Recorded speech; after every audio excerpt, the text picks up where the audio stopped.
소득 기준을 초과하여도 신청할 수 있어 고소득 무자녀 신혼 부부에게도 당첨의 기회가 있으니 포기하지 마시고 수시로 체크하는 것이 좋겠습니다.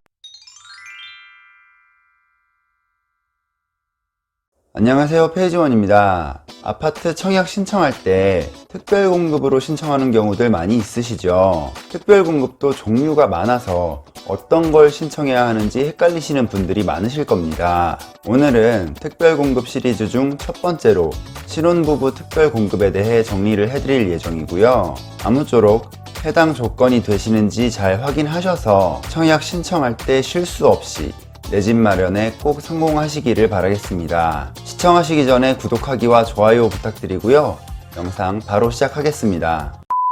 신혼부부 특별공급이란 신혼부부를 위해 공공기관에서 운영하는 주거안정제도로서 사회적으로 정책적 배려가 필요한 신혼부부에게 일반 공급과 경쟁 없이 청약에 당첨될 수 있는 기회를 얻을 수 있도록 하는 제도입니다. 평생에 단 한 번만 사용할 수 있으니 신중히 사용해야겠죠. 다만 중장년층 서민들은 과거 고금리 시대에는 대출 끼고 집을 살 엄두조차 내지 못했었는데 젊은 나이에 신혼특공 혜택까지 받아 내 집 마련을 해서 승승장구하는 상황들을 지켜보며 상대적인 박탈감을 느끼는 경우도 많고 세대 간 갈등이 생기는 원인이 되는 등 과연 모두에게 공평한 제도인가 라는 논쟁은 아직 완벽히 해결되지 않은 채 남아 있습니다.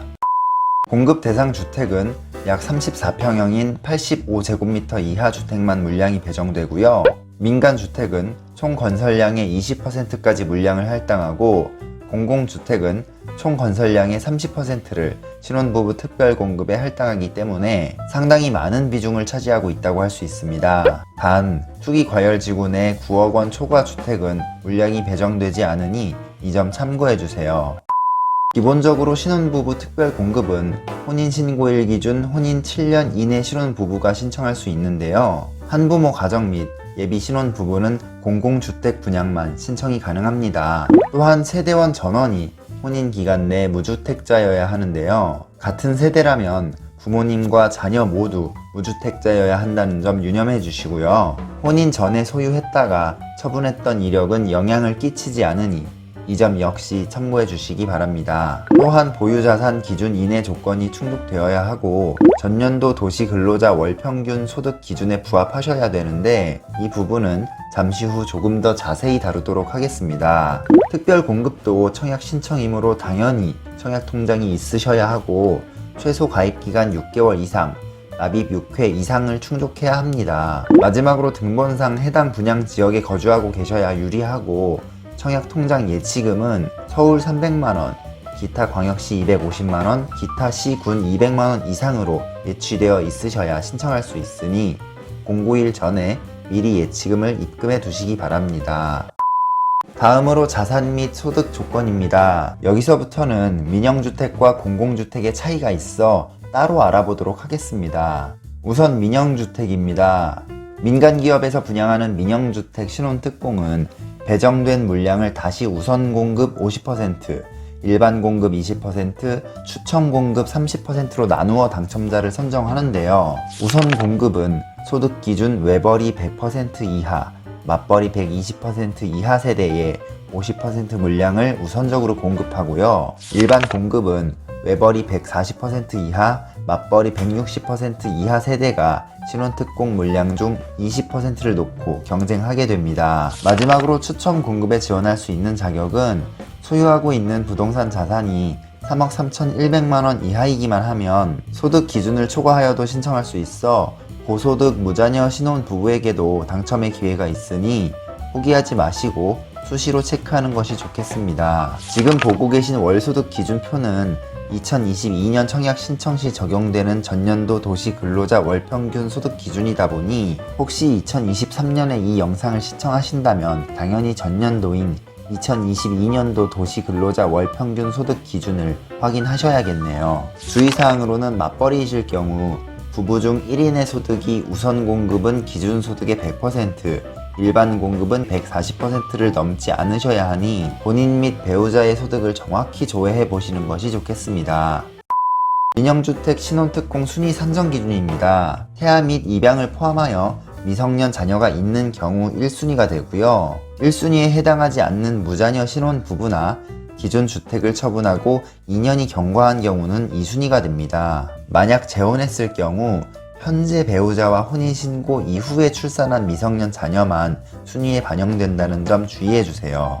만약 1순위 또는 2순위 내에서 경쟁이 발생할 경우 해당 건설 지역에 오래 거주하신 분께 우선 공급하고, 그래도 경쟁이 발생할 경우 미성년 자녀 수가 많은 분께 당첨의 기회가 돌아갑니다.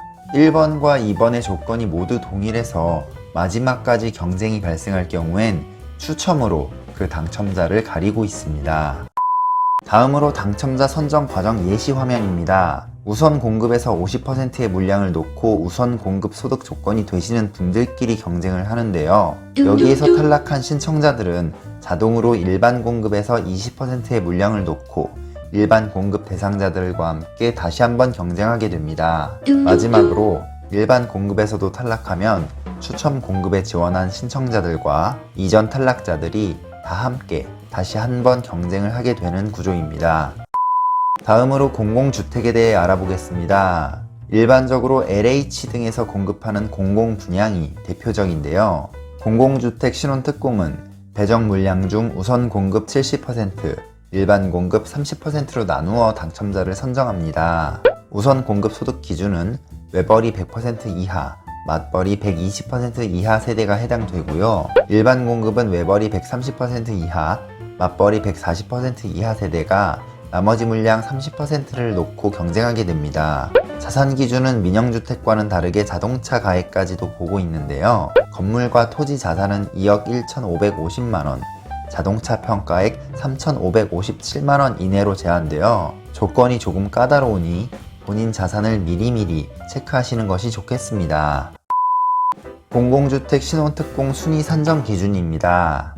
태아 및 입양을 포함하여 미성년 자녀가 있는 경우와 만 6세 이하 자녀를 둔 한부모 가정이 1순위가 되고요. 1순위에 해당하지 않는 무자녀 신혼부부나 예비 신혼부부의 경우 2순위가 됩니다. 예비 신혼부부는 자녀가 있더라도 2순위인 점 주의해 주시고요. 만약 재혼일 경우 현재 배우자와 혼인신고 이후 출산한 미성년 자녀만 순위 산정 시에 인정된다는 점 기억해 주세요. 만약 1순위 또는 2순위 내에서 경쟁이 발생할 경우 우선 공급 70%는 배점 순으로 당첨자를 결정하고, 배점이 같은 경우에는 추첨으로 결정하게 됩니다. 우선 공급에서 탈락한 사람들은 일반 공급 30%의 물량을 두고 일반 공급 신청자들과 다시 한번 추첨을 진행하여 당첨자를 가리게 됩니다. 앞서 설명드렸듯이 공공주택 신혼특공은 우선 공급에서의 배점이 매우 중요한데요. 배점 요소를 보시면 최대 13점까지 받을 수 있죠. 하지만 3자녀 이상 가구는 어차피 다자녀 특별 공급에 지원할 가능성이 높고, 혼인기간 3년 이내에 자녀 셋을 출산한다는 것은 다소 무리가 있기 때문에 현실적인 최대 가점은 12점이라고 보시면 되겠습니다. 추가적으로 4번 배점 항목이 다소 혼동할 수 있는데요. 혼인기간 배점 항목은 한부모 가정이 선택할 수 없고, 자녀 나이 배점 항목은 신혼부부나 예비 신혼부부가 선택할 수 없으니 이 점 주의해 주시기 바랍니다. 배점 산정 시의 특징 및 주의사항입니다. 배점에서 미성년 자녀 수를 판단한 기준이 조금 전 1순위를 산정할 때와는 다소 차이가 있는데요. 재혼의 경우 신청자의 이전 배우자와의 혼인 관계에서 출산 및 입양한 미성년 자녀를 배점에 포함하고 그 자녀가 동일한 주민등록 등본에 등재되어 있어야 합니다. 현 배우자의 친자녀 역시 신청자와 동일한 주민등록 등본에 등재되어 있어야 배점으로 인정받을 수 있습니다. 또한 예비 신혼 부부는 자녀가 있어도 2순위지만 2순위끼리의 경쟁 시 자녀도 배점에는 포함이 됩니다. 입양의 경우에는 입주 시까지 입양이 유지되어야 하고, 그렇지 않으면 당첨이 취소될 수 있는데요. 일단 입양했다가 입주 후에 파양하는 방식으로 악용하는 사례가 있어 사회적으로 많은 문제가 되고 있습니다. 저도 아이를 키우는 부모 입장에서 저런 식으로 파양당하는 아이들을 보면 참 어른들의 돈 욕심이 이렇게까지 잔인할 수 있구나 하는 안타까운 마음이 듭니다. 마지막으로 임신 중인 경우 태아의 수를 자녀 수에 포함하여 배점에 반영하지만 청약 당첨 서류 제출 시 입주자 모집 공고일 당시의 임신 사실을 증명하는 서류를 제출하지 못하면 이 역시 당첨이 취소될 수 있다는 점 유념해 주시기 바랍니다. 네, 오늘 신혼부부 특별공급에 대한 내용은 여기까지고요. 영상에서 미처 다루지 못한 세부사항이나 더 궁금하신 내용은 댓글을 통해 문의해 주시면 답변 드리도록 하겠습니다. 영상 내용이 마음에 드셨다면 구독과 좋아요 부탁드리고요. 다음에도 더욱 유익한 정보 준비할 수 있도록 하겠습니다. 감사합니다.